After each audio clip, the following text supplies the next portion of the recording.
I'm Rachel with Patterns and Pixels Canada, and today's video is really short, just sort of a checking in with you, because it has been a long time since I have filmed anything for YouTube.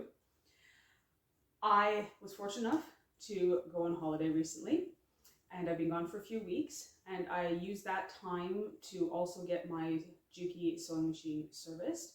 I had it serviced at Quilt in Mount Forest, and they did a fabulous job, especially considering it's been a very long time since I had it done, a few years. So it was definitely needed. Anyway, I'm back now, and I'm just sort of reminding myself which projects I sort of left hanging while I was away. And the Symphony quilt that I'm working on, the block of the month, is sort of forefront in my mind because I'm actually behind now, and that bothers me greatly. I have completed block 1 and block 2, but I have the packets ready for blocks 3 and 4. And so I feel this need to quickly get myself caught up, because the whole point of doing a block of the month is to do one block each month, and that way by the end of the year you have a full quilt.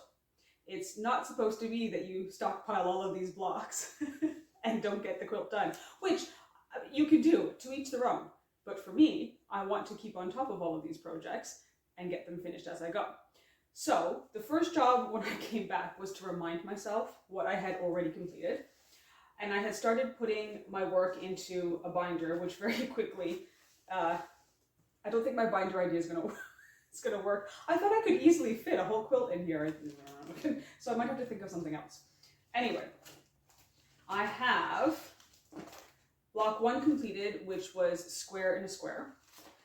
And then I worked on block 2, which were pinwheels. And I was about to get started with blocks 3 and 4, which are in here, ready to go. I can't see what they are because they're still folded, the pattern's folded such that I can't see the name. But, I reminded myself that block 2 was one where I had some difficulty. And all of it was entirely my fault. I read the patterns incorrectly, and I also was not careful with my squaring up and ended up cutting off things that I should not have. So I had looked through what I had completed and what I'd filmed last time, and I've reminded myself the mistakes I had. My first block that I made was the only one that was made correctly, with the light blue on the outer edges and the dark blue inside to make that square.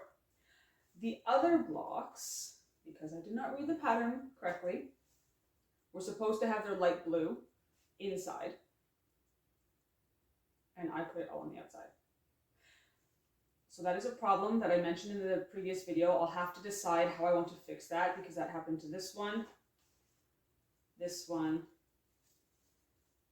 and this one. And I'll tell you in a moment while I'm bringing that up.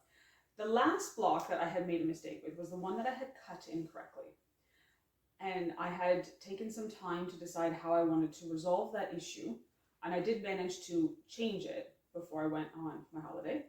And here is what I have decided to do. The way I had cut the block meant that my center pieces weren't going to line up together into that nice quilt. And I had to fix that. I went into my stash, and instead of having a dark blue piece similar to this one, similar to this dark blue, I now have this sort of purpley color, which I think works well with the fabrics that I have available. I took a look at the other ones that are part of this kit, and careful, that's hot. And I switched it for, I switched the blue for the purple. I think it matches with the other fabrics very well, and I'm happy with the choice that I made. So I like this one,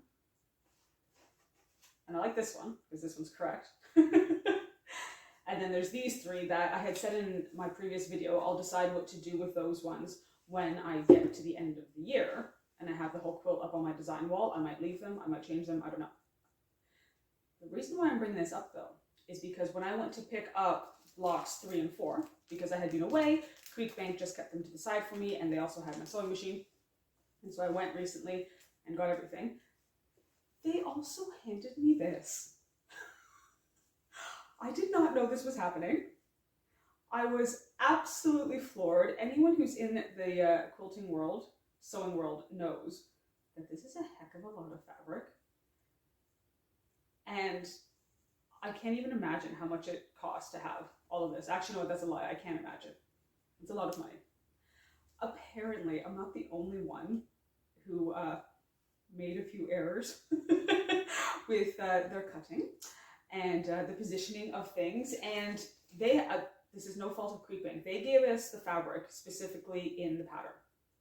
They followed the instructions of the Symphony block pattern by Northcott. And that's great if you're an expert quilter and maybe have some experience with this particular pattern. But for those of us who might be new to it and maybe not as experienced, we tend to make errors which use up fabric. So Quilt decided to provide everybody who took part in this block of the month with a whole stack of fabric to use if you make a mistake. I'm very excited by this. Now I have to decide though, where's block 2? There we go. Do I make this one again now that I have the correct colors? And be very careful when I cut it, so that way I don't cut anything off that I shouldn't. And do I remake these 3 so that way the light blue is actually the center square rather than the other colors? I mean, yes, easy peasy lemon squeezy, I've got it. I might as well just do it, right? But then there's also that little voice in my head that says, yes, but right now your quilt looks different to everyone else's. Maybe you should leave it the way it is. I think for the moment, I'm just going to keep this with my block of the month binder, which might have to change to a different storage device. And then maybe come the end of the year, I'll decide what to do with it.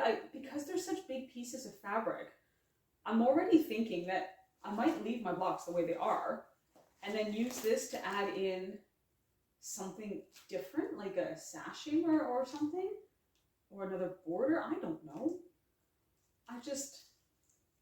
It's such a gift. And it has so many opportunities. I'm very excited by it. Anyway, so I wanted to send out this quick video just to update you on where I am with things. The next video that I have will be for whatever is happening in block 3. And then a little shortly after I do block 3, I will also do block 4 to get caught up. And then I'll be back on the schedule of a block a month, hopefully, as long as no other life things happen.